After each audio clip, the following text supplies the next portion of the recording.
The Galactic Senate's chamber was filled with a cacophony of whispers, the buzz of political maneuvering, and the hum of advanced machinery. At the center of it all stood Zalthor, a war veteran from the Star Dominion. His scarred face reflected years of battle, but it was not his wounds that haunted him, it was the memory of the humans. "Do not underestimate them," Zalthor pleaded, his voice raspy but strong. "Earth soldiers are unlike anything you have encountered. They are relentless and primal. You will not defeat them the way you defeated the others." He had seen them in battle, the humans. He had fought them alongside his people and other galactic factions. Where other species had faltered, Earth's soldiers adapted, learned, and struck back with fury. The Empire's commanders laughed, dismissing his words, confident in their supremacy. They had defeated countless civilizations after all. But Zalthor knew the truth. The humans would prove the Galactic Empire's downfall. With a final, desperate plea, Zalthor warned the Senate. Their capacity for survival, their ruthlessness, and their willingness to do whatever it takes to win. This is their strength. You must prepare. You must strike first. The Senate dismissed him. The warning was ignored. Chapter 1. The First Skirmish. It began with a minor incident on the edge of the Star Dominion's holdings.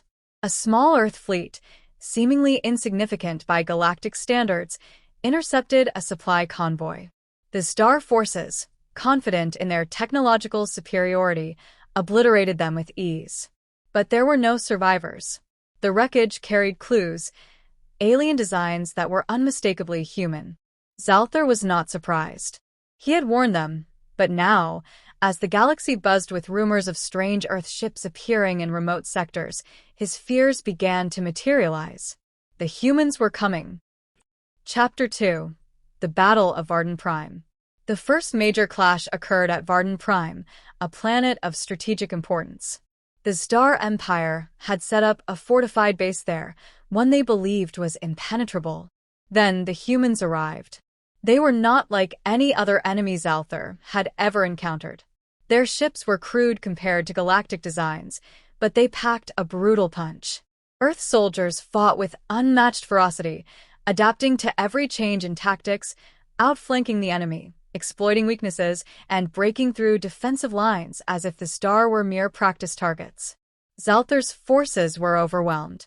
He watched, helpless, as the humans pushed deeper into Star-held territory. Their warriors were fearless, aggressive, and ruthless. His elite soldiers, trained for decades, could barely keep up. The battle was lost, and with it, Zalthor's faith in the Empire's invincibility. He retreated, understanding one thing clearly: the humans would not stop until they had everything. Chapter 3. The Last Warning. Zalthor returned to the Galactic Senate, battered but resolute. The Empire's fleets were stretched thin. The humans were not a fleeting nuisance. They were a force of nature, capable of destroying everything in their path. This time, the Senate listened, but it was too late. The Earth fleet was growing stronger, its tactics evolving. The galactic leaders now realized they had ignored the greatest threat to their empire, but they were unable to act fast enough. With no choice but to fight, Zalthor joined forces with the humans, sharing his knowledge of galactic warfare. The war had begun. Chapter 4. The Rise of the Earth Fleet. Zalthor watched as Earth's military expanded rapidly, utilizing guerrilla tactics and strange, unorthodox strategies. Their fleet was growing, bolstered by soldiers who were willing to fight with everything they had. Each ship was an extension of Earth's will to survive. The Earth fleet, though still outnumbered, fought like a cohesive unit, relying on speed, unpredictability, and raw determination to outmaneuver their larger, more advanced foes.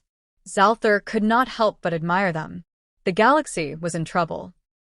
Chapter 5. The Galactic Resistance.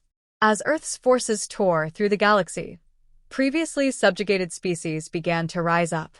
A resistance formed, small at first, but growing as more and more planets joined the human-led rebellion.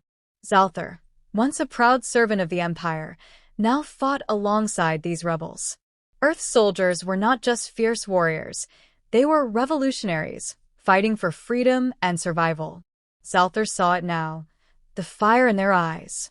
Their soldiers did not fight for glory, but for something far greater, their homes. Chapter 6. The Heart of the Empire. The final battle loomed. Nexus Prime, the capital of the Galactic Empire, was the heart of the system, a massive fortress. The Empire's forces had already been devastated by years of fighting, and now the humans, with their allies, were closing in. Zalthor stood beside Captain Carrick, the human commander whose leadership had turned the tide of war. "We're ready," Carrick said, his voice calm, yet filled with determination. The battle began, and Zalthor was astonished by the sheer intensity of the human attack. They fought like animals, driven, focused, unstoppable. Their tactics were wild, unpredictable, but devastatingly effective. The humans used their knowledge of guerrilla warfare, striking where the Empire was weakest, breaking through defenses like no other species had done before. The final push led Zalthor and Carrick to the Emperor himself. The ancient ruler sneered at the humans, confident that his reign would endure. But Zalthor knew better. He had seen what the humans were capable of. With a final, decisive strike, Nexus Prime fell, and the Emperor's reign was over. Chapter 7. A New Era. With the fall of Nexus Prime, the Galactic Empire crumbled. The humans had not only survived, they had won. The galaxy, once under the control of the Empire, was now shifting. Earth's soldiers had led the charge, and in their wake, a new order began to take shape. Zalthor, once a part of the Empire's elite, now stood as a member of the new galactic leadership. The humans had proven themselves to be the true inheritors of the galaxy, not through force alone, but through their unyielding will to survive. Zalthor looked out across the stars. The galaxy was changing. The humans had come from a tiny, insignificant world, and now they were at the forefront of a new era. They would not be stopped. Epilogue: The Legacy of Humanity. Zalthor stood before the new Galactic Council, a meeting place where representatives from countless worlds now gathered to shape the future. Humanity's soldiers had taken the reins, but they did not rule with arrogance. Instead, they sought to unite the galaxy, to build a future of peace and mutual respect. As Zalthor observed the humans, those fierce, determined warriors, he knew that the galaxy would never be the same. They had not just conquered, they had transformed. The humans had come from Earth, a world once thought to be insignificant. And now, they were the galaxy's greatest force, a force of survival, of change, and of hope. And no one would ever forget the warning Zalthor had given. The warning that had been ignored, but which, in the end, saved the galaxy.